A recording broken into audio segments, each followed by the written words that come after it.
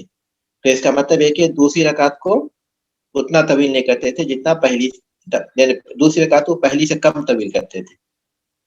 لیکن اس حدیث سے معلوم ہوتا ہے کہ آپ صلی اللہ علیہ وسلم پہلی دونوں رکعتیں برابر رکھتے تھے. یعنی ابو سعید رضی اللہ تعالیٰ عنہ کی حدیث سے معلوم ہوتا ہے کہ اللہ کے رسول صلی اللہ علیہ وسلم ظہر کی پہلی 2 رکعتوں میں سے ہر رکعت میں 30 آیت کے برابر پڑھتے تھے. تو گویا آپ کی پہلی 2 رکعتیں برابر ہوا کرتی تھیں. تو اس سلسلے میں اہل علم کہتے ہیں کہ پہلی رکعت دوسری رکعت سے طویل ہونی چاہیے یا پھر دونوں رکعتوں کو برابر رکھنا چاہیے. تو بعض اہل علم اس حدیث کی بنیاد پر اس طرف گئے ہیں کہ پہلی رکعت دوسری رکعت کے مقابلے میں طویل ہونی چاہیے، لیکن بعض اہل علم کہتے ہیں کہ دونوں برابر ہونی چاہیے.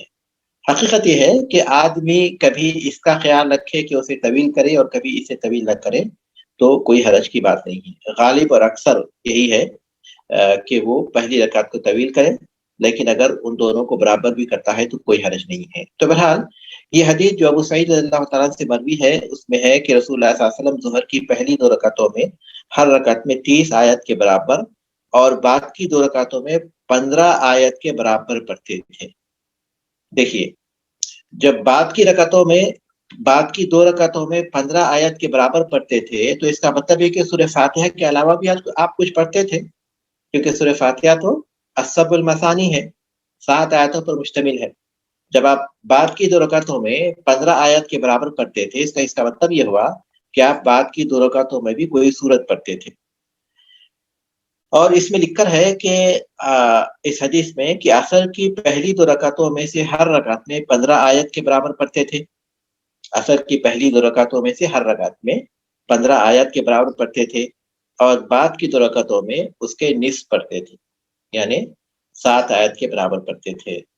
تو اس حدیث میں اور جو حدیث ہمارے سامنے ہے ان دونوں کو ہم سامنے رکھتے ہیں تو اس سلسلے میں اہل علم نے بعض اس حدیث کو راجح قرار دیا ہے کیونکہ یہ متفق علیہ ہے اور اسی کے مفہوم کو لیا ہے، اور یہ کہا ہے کہ پہلی رکعت دوسری رکعت سے طویل ہونی چاہیے، اور یہ بھی کہا ہے کہ پہلی 2 رکعتوں میں سورہ فاتحہ کے ساتھ کوئی سورت پڑھنی چاہیے، لیکن بعد کی 2 رکعتوں میں صرف سورہ فاتحہ پڑھنا چاہیے.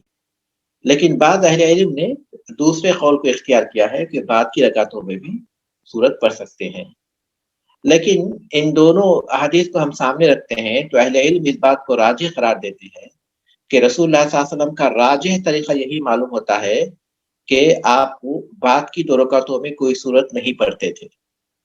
آپ صلی اللہ علیہ وسلم کا غالب طریقہ یہی ہوتا تھا، لیکن کبھی کبھی آپ صلی اللہ علیہ وسلم بعد کی رکعتوں میں بھی کوئی سورت پڑھ لیتے تھے. تو اس کا مطلب یہ ہوا کہ کبھی کبھی بعد کی 2 رکعتوں میں اگر پڑھا جائے تو کوئی حرج نہیں ہے، لیکن اسے معمول نہیں بنانا چاہیے.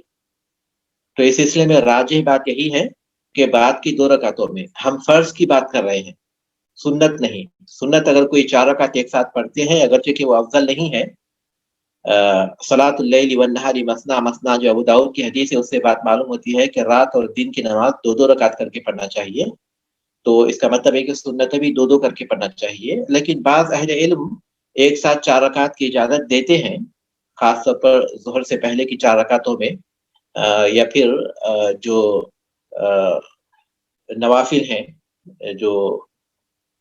نوافل ہیں مؤکدہ نہیں ہیں، ان میں بھی ایک ساتھ 4 رکعتوں کا ذکر آتا ہے. تو جن احادیث میں ایک ساتھ 4 رکعت کا ذکر آیا ہے ان احادیث کو دیکھتے ہوئے بعض اہل علم اس طرف گئے ہیں کہ ایک ساتھ 4 رکعت پڑھے جا سکتے ہیں.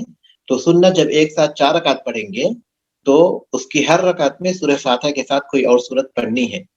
لیکن یہاں ہم فرض کی بات کر رہے ہیں، اور افضل تو یہی ہے کہ سنت 2 رکعت کر کے ہی پڑھیں، چاہے رات میں پڑھیں چاہے دن میں پڑھیں. رات کی جو حدیث ہے وہ تو صحیح بخاری میں ہے، اور دن کی جو حدیث ہے وہ ابو داؤد میں ہے. تو راجع بات تو یہی ہے کہ ظہر اثر اور عشاء کی بعد کی 2 رکعتوں میں مغرب کی تیسری رکعت میں صرف سورہ فاتحہ ہی پڑھنا چاہیے، لیکن کبھی کبھی دوسری حدیث کے مطابق اگر سورہ فاتحہ کے ساتھ کوئی اور سورت پڑھ لی جائے تو انشاءاللہ کوئی حرج نہیں ہے۔ اسی طرح نماز کے دوران امام کبھی کبھی کوئی آیت ذرا زور سے پڑھ لے تاکہ مقتدی کو یہ معلوم ہو جائے کہ مقتدی کو معلوم ہو جائے کہ سورہ پڑھا جا رہا ہے، تو بھی اچھا ہے، اور دوسری بات یہ بھی معلوم ہوتی ہے کہ سری نماز میں اگر امام بلند آواز سے قرات کر دیتا ہے، مثال کے طور پر امام ظہر کی نماز کے لیے کھڑا ہو گیا اور اس نے قرات بلند آواز سے شروع کر دی، تو سجدے سہو اس سے لازم نہیں آتا، کیونکہ یہ سری پڑھنا یہ مسنون ہے، تو سنت کے چھوڑنے سے سجدے سہو لازم نہیں آتا۔ سجدے سہو جو لازم آتا ہے اس کی صورتیں آپ لوگ اس سے پہلے پڑھ چکے ہیں۔ تو سری نماز میں اگر کوئی شخص جہری قرات کر لے تو سجدے سہو جو ہے لازم نہیں ہوگا، البتہ سجدے سہو کا حکم وہاں مسنون رہے گا، سجدے سہو کا حکم وہاں مسنون رہے گا کہ امام چاہے تو سجدے سہو کرے، لیکن سجدے سہو کا وجوب وہاں نہیں ہوگا، وجوب وہاں نہیں ہوگا۔ وعن ابی سعید الخدری رضی اللہ تعالیٰ عنہ قال، ابو سعید خدری رضی اللہ تعالیٰ سے روایت ہے، کہتے ہیں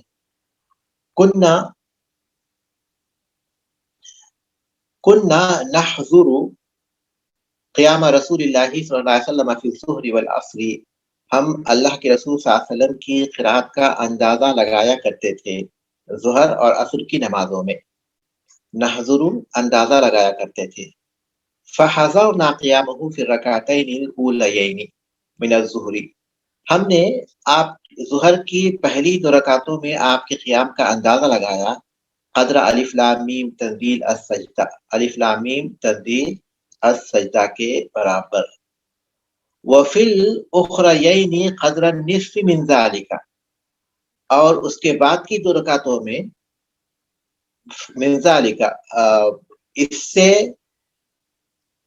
آدھی آیتوں کی مقدار کا اندازہ لگایا، اور آخری 2 رکعتوں میں پہلی دونوں سے نصف کے برابر، اور آخری 2 رکعتوں میں پہلی 2 رکعتوں سے نصف کے برابر، وفی الاولیین من العصر، اور عصر کی پہلی 2 رکعتوں میں علی قدر الاخریین من الظہر، ظہر کی آخری 2 رکعتوں کے برابر، جیسا کہ میں نے دوسری حدیث کا حوالہ دیا 15 آیتوں کے برابر، والاخریین علی نصف من ذلک، اور عصر کی آخری 2 رکعتوں میں عصر کی پہلی 2 رکعتوں سے نصف کے برابر، یعنی آپ صلی اللہ علیہ وسلم پہلی ظہر کی پہلی 2 رکعتوں میں الف لام میم تنزیل السجدہ اس کے برابر پڑھتے تھے، الف لام میم تنزیل السجدہ کے برابر پڑھتے تھے، اور اس کے بعد کی 2 رکعتوں میں اس سے نصف کے برابر پڑھتے تھے، اور عصر کی پہلی 2 رکعتوں میں ظہر کے بعد کی 2 رکعتوں کے برابر پڑھتے تھے، اور عصر کی آخری 2 رکعتوں میں آپ صلی اللہ علیہ وسلم عصر کی پہلی 2 رکعتوں کے نصف کے برابر پڑھتے تھے۔ یہ آپ صلی اللہ علیہ وسلم کا معمول تھا۔ تو اس سے یہ بات معلوم ہوتی ہے کہ الف لام میم تنزیل السجدہ یہ جو سورت ہے 30 آیتوں کے برابر ہے، تو ظاہر ہے کہ 30 آیتوں کے برابر جب یہ سورت ہے الف لام میم تنزیل السجدہ، اور آپ پہلی 2 رکعتوں میں پڑھتے تھے، دوسری 2 رکعتوں میں آپ اس کا نصف پڑھتے تھے یا 15 آیات کے برابر، تو اس سے جو مفہوم نکلتا ہے اور اس کی وجہ سے جو اختلاف پیدا ہوتا ہے اس کا میں نے تفصیل کے ساتھ ذکر کیا ہے، اس لیے میرے خیال سے اس حدیث کو زیادہ تشریح کی ضرورت نہیں ہے۔ وعن سلیمان ابن یسار قال، سلیمان ابن یسار رحمہ اللہ بیان کرتے ہیں، کان فلان یطیل الاولیین من الظہر، کہ فلاں صاحب ظہر کی پہلی 2 رکعتوں میں قرات لمبی کرتے تھے، ظہر کی پہلی 2 رکعتیں لمبی کرتے تھے، یطیل الاولیین من الظہر، ظہر کی پہلی 2 رکعتیں لمبی کرتے تھے، ویخفف العصر، اور عصر کی نماز میں تخفیف کرتے تھے، ویقرأ فی المغرب بقصار مفصل، اور مغرب کی نماز میں قصار مفصل کی صورتیں پڑھتے، وفی العشاء بوسطہ، اور عشاء کی نماز میں اوساط مفصل پڑھتے تھے، اوساط مفصل پڑھتے تھے وہ فی صبح بطواله، اور صبح کے نماز میں طوال مفصل سے پڑھتے تھے. فقال ابو ہریرہ رضی اللہ تعالیٰ عنہ، ابو ہریرہ رضی اللہ تعالیٰ عنہ نے کہا ما صلیت وراء احد اشبہ صلاۃ برسول اللہ صلی اللہ علیہ وسلم من هذا، میں نے کسی کی امامت میں اس سے زیادہ، میں نے کسی کے پیچھے یعنی کسی کی امامت میں اس سے زیادہ نبی کریم صلی اللہ علیہ وسلم کی نماز سے مشابہ نماز نہیں پڑھی. میں نے کسی کے پیچھے اس سے زیادہ نبی کریم صلی اللہ علیہ وسلم کی نماز کے مشابہ نہیں پڑھی. اخرجہ النسائی باسناد حسن، نسائی نے اسے حسن سند صحیح باسناد صحیح، نسائی نے اسے صحیح سند کے ساتھ روایت کیا ہے. فلان سے مراد اہل علم کہتے ہیں کہ عمر ابن سلمہ ہے. عمر ابن سلمہ جو امیر مدینہ تھے، عمر ابن سلمہ کی نماز کے بارے میں وہ کہتے ہیں کہ کان فلان یطیل الاولین، کہ ان کا طریقہ یہ تھا کہ ظہر کی پہلی دو رکعتوں میں پہلی دو رکعتوں کو طویل کرتے تھے، پہلی دو رکعتیں لمبی کرتے تھے، بالکل اس کے مطابق جیسا کہ اس سے پہلے حدیث گزر چکی ہے. اور عصر کی نماز میں تخفیف کرتے تھے. اور ان کا معمول تھا کہ مغرب میں قصار مفصل پڑھتے تھے. مفصل ان صورتوں کو کہتے ہیں جن میں الحمدللہ جن میں بسم اللہ الرحمن الرحیم کے ذریعے فصل ہے، جس میں بہت زیادہ فصل ہے اور بسم اللہ الرحمن الرحیم بار بار اس میں آیا ہے، اس کو مفصل کہتے ہیں. یعنی قرآن مجید کے آخری کی صورتیں، اور وہ ہیں سورۃ الحجرات سے سورۃ الناس تک. راجح قول، اس سلسلے میں اہل علم کا اختلاف ہے، لیکن جس قول کو میں ذکر کر رہا ہوں وہ راجح قول ہے. تو مفصل کہتے ہیں سورۃ الحجرات سے سورۃ الناس تک کی صورتوں کو، ان کو مفصل کہتے ہیں. اور ان کو مفصل کہنے کی وجہ یہ ہے کہ اس میں کثرت سے فصل ہے، کثرت سے فصل ہے، مختصر صورتیں ہیں اور بار بار فصل ہے بسم اللہ الرحمن الرحیم کے ذریعے، اس لیے ان کو مفصل کہتے ہیں. پھر اس مفصل کو تین قسموں میں تقسیم کیا گیا ہے: طوال مفصل، اوساط مفصل اور قصار مفصل. طوال مفصل یعنی مفصل کی طویل صورتیں، اوساط مفصل یعنی مفصل کی درمیانی صورتیں، اور قصار مفصل کی مختصر صورتیں. طوال مفصل ہے سورۃ الحجرات سے لے کر سورۃ النازعات تک. اس میں اختلاف ہے، لیکن جیسا کہ میں نے کہا ایک قول جو کہ راجح ہے وہ میں آپ کے سامنے بیان کر رہا ہوں. طوال مفصل ہے سورۃ الحجرات سے لے کر سورۃ النازعات تک. اوساط مفصل ہے سورۃ عبس سے لے کر سورۃ اللیل تک، سورہ عبس سے لے کر سورۃ اللیل تک. اور قصار مفصل ہے سورۃ الضحیٰ سے لے کر سورۃ الناس تک، سورۃ الضحیٰ سے لے کر سورۃ الناس تک. یہ ایک قول ہے طوال مفصل، قصار مفصل اور اوساط مفصل کے بارے میں. تو بعض اہل علم کہتے ہیں کہ طوال مفصل سورہ حجرات سے لے کر سورہ بروج تک ہے، اوساط مفصل سورہ بروج سے لے کر سورہ بینہ تک ہے، اور قصار مفصل سورۃ بینہ سے لے کر سورۃ الناس تک ہے. لیکن راجح بات یہی ہے، آپ اس کو یاد رکھیے، زیادہ بہتر ہے سورۃ الحجرات سے لے کر سورۃ النازعات تک یہ طوال مفصل ہے. یہ اللہ کے رسول صلی اللہ علیہ وسلم فجر کی نماز میں پڑھتے تھے. طوال مفصل رسول اللہ صلی اللہ علیہ وسلم عام طور پر فجر کی نماز میں پڑھتے تھے. اور اوساط مفصل یہ سورہ عبس سے لے کر سورۃ اللیل تک عشاء کی نماز میں عام طور پر اوساط مفصل سے پڑھتے تھے. عشاء کی نماز میں عام طور پر اوساط مفصل سے پڑھتے تھے. اور قصار مفصل جو سورۃ الضحیٰ سے لے کر سورۃ الناس تک ہے عام طور پر مغرب کی نماز میں پڑھتے تھے. مغرب کی نماز میں قصار مفصل سے پڑھتے تھے. یہ معمول تھا، یہ معمول تھا. اس کا مطلب یہ نہیں کہ قرآن کے آغاز میں جو سورہ بقرہ ہے یا آل عمران ہے یا نساء ہے یا مائدہ ہے، اس کے علاوہ جو دوسری صورتیں ہیں اس کو نماز میں نہیں پڑھیں گے، یہ مفہوم نہیں ہے. رسول اللہ صلی اللہ علیہ وسلم ان کو بھی کبھی کبھی پڑھتے تھے، لیکن غالب آپ صلی اللہ علیہ وسلم اس بات کا خیال رکھتے تھے. اگر کوئی مغرب میں کوئی دوسری صورت پڑھ لیتے ہیں قصار مفصل کی جگہ پر طوال مفصل سے یا پھر جو ہے اوساط مفصل سے، کوئی حرج کی بات نہیں ہے. لیکن غالب یہی تھا کہ آپ صلی اللہ علیہ وسلم اس طرح کرتے تھے. اور اسی طریقے کو ابو ہریرہ رضی اللہ تعالیٰ نے کہا تھا کہ اللہ کے رسول صلی اللہ علیہ وسلم کی سب سے زیادہ مشابہ ہے. اس کے بعد کی حدیث سے بات واضح ہو جائے گی. دیکھیے وعن جبير بن مطعم رضي الله تعالى عنه قال سمعت رسول الله صلى الله عليه وسلم يقرأ في المغرب بالطور متفق علیہ۔ جبیر ابن مطعم رضی اللہ عنہ کہتے ہیں کہ میں نے اللہ کے رسول صلی اللہ علیہ وسلم کو مغرب کی نماز میں سورہ طور پڑھتے ہوئے سنا۔ متفق علیہ۔ سورہ طور کس میں ہے؟ طوال مفصل میں ہے۔ سورہ طور یہ طوال مفصل میں ہے، تو اس کا مطلب ہے کہ مغرب میں رسول اللہ صلی اللہ علیہ وسلم نے طوال مفصل کی صورت پڑھی تھی۔ تو اس کا مطلب یہ ہوا کہ کبھی کبھی اگر مختلف طور پر بھی اگر پڑھا جائے تو کوئی حرج کی بات نہیں ہے۔ تو یہاں ہم لوگ آج رکتے ہیں انشاءاللہ۔